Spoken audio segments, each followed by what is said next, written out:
And then in terms of pre-market movers, so the one that in terms of pre-market movers that's just taken my eye first of all is Cigna Corporation. We recently talked about these. They're up 8.41%. The ticker is CIUS. If you're looking at these, $169 the pre-market price, as I say, up 8.4%, simply because Anthem, ticker ANTM, has offered $184 a share, says Bloomberg. We spoke about these about a week ago. We suggested that Anthem had offered $175 a share. It looks like they've upped the ante, and the market now senses that there's a deal to be done. So that's good news there if you're involved there. And then another bit of M&A, Williams Companies, ticker WMB in the US, $61.80 pre-market, up 27%. This is a gas and oil pipeline and transportation company.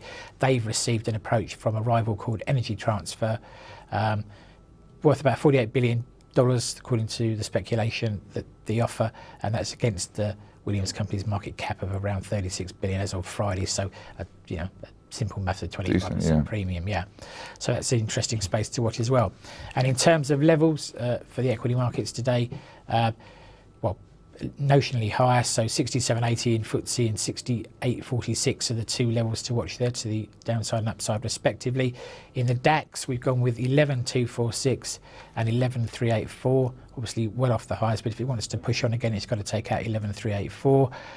For the S&P, bit of a mixed reaction on Friday, so we're now looking at 21.10 to the downside and 21.22. We've tightened up the upside level. Similar looking candle in the chart for the Dow as well. So 18,010 now, our downside level. Plays 18,120, the level to watch for on the upside.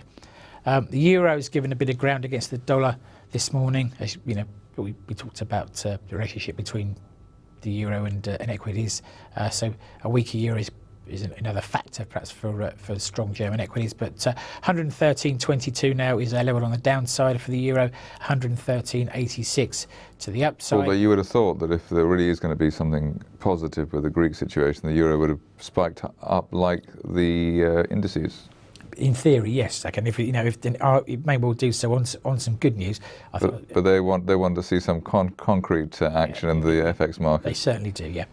And in terms of Aussie dollar, US dollar, just tightening the range here again. So 77.40 on the downside, plays 77.71 to the upside.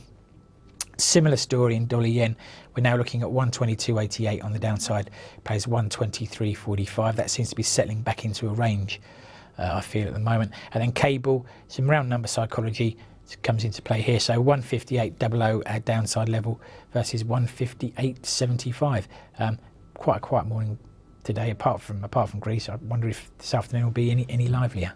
Well, I suppose the Greece situation is enough. Even though many people say they've had enough of it, it does seem to be going sort of towards a finale or a conclusion of some kind finally. So.